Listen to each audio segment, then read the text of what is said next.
finally finished up the High School Musical trilogy with High School Musical 2. I know that's not the last one, but I actually saw the last one first, the first one second, and the second one last. Yep, that's entirely out of order. So I'll just jump right into it. When I popped this movie in, I'm not gonna lie, I was blown away. This opening is amazing. Probably the best thing I've seen out of all the movies. First off, it has a legitimately funny intro. The kids are all waiting for high school to end and summer to start, and the clock behind the teacher literally gets bigger every single time it cuts back to her. That's so clever it could be a John Hughes joke. Then the song singing about summer break starts, and I'm not gonna lie, it left me kinda speechless. They must have thrown everything into this one musical number. Look at the dancing, look at the movement, look at how they're utilizing everything around them. Look at the creativity in these steps. How many things can they do with a basketball and dancing? Damn, they find just about everything you can do with it. Look at the editing, look at the camera work, look at what a grand scale this is. And on top of that, parts of the film had legitimately good jokes. Yeah, not jokes like, oh, it's for kids, I guess I'll laugh. No, legitimately funny jokes. I love these yuppie parents that use their kids as balance. This scene demonstrating how bad kid golfers can be is downright hilarious. Good job, killer. Make the ball fear you. I actually rewound the film to hear that line again and made me laugh so hard. It's also the only High School Musical to show the bloopers, and they're pretty funny too. So yeah, an unbelievable opening followed by some real good laughs and an all-around movie. Yeah, if you thought this was the one that was finally gonna win me all the way over, you're tapping to a different tune. While it does have some of the best parts of any of the movies, it's still on par with, say, that season of Saved by the Bell where they all got jobs at a resort over summer vacation. You remember that? Of course you don't. If you're watching this, you're not in your 30s. Summer begins and everybody just so happens to get a job at, of course, a fashionable resort owned by Sharpay's parents. Sharpay decides for the resort's talent show she wants Zac Efron as her co-host. This, of course, angers her incestuous brother. Okay, I'm not the only one who sees this, right? Tell me somebody else sees this! Of course he, his girlfriend Gabriella, and all his friends want to be in the talent show too, but Sharpay thinks there's too many people and tries to, of course, sabotage him into only working with her.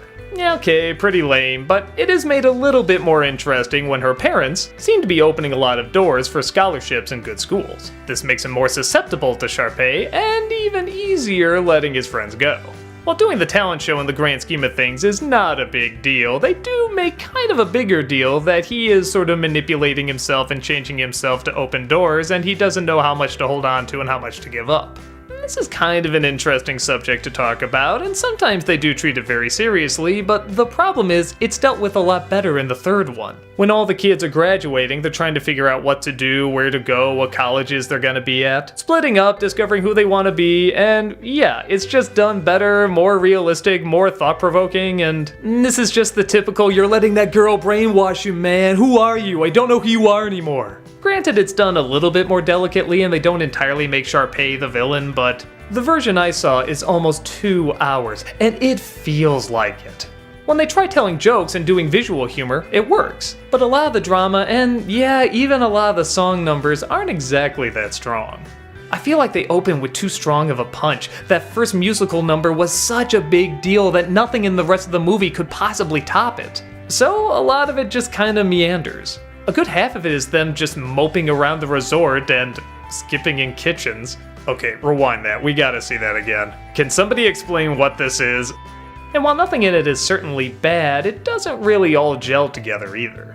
I remember kind of looking at my watch saying, man, how long is this movie? Can we get to the funny stuff again, or can you throw one of them a basketball? I don't know, just do something like what you were doing before. But yeah, when it gets to those enjoyably corny scenes, they are enjoyably corny. The last minute duet that pops up at the end had me laughing so hard when it's revealed who he's gonna do the duet with that I had to pause it, I was laughing so much. You just shrug and lovingly say only the Disney Channel would give us something so schmaltzy. And like I said, that stuff surprisingly doesn't bother me, that's part of the fun. For me, it's just when it's slow, serious, and been done a million times, adding nothing really new. It by no means does it throughout the entire film, but it does it through a lot that you do kind of move around in your seat a bit. There's not even a High School Musical in it. The first one we don't get to see the High School Musical, and this one they just write it out of the entire movie. Talk about false advertising. Does it need to exist? No. Does it really further the characters that much? Not really. But again, there are some very impressive, very creative, and even very funny scenes. I guess if you like the first one, you'll like this one enough. I'd be lying if I said I didn't want to see some parts again, either to laugh or just admire how well choreographed it is. Kind of a mixed bag, but that's High School Musical in a nutshell to me. Get your dance shoes on and check it out for yourself.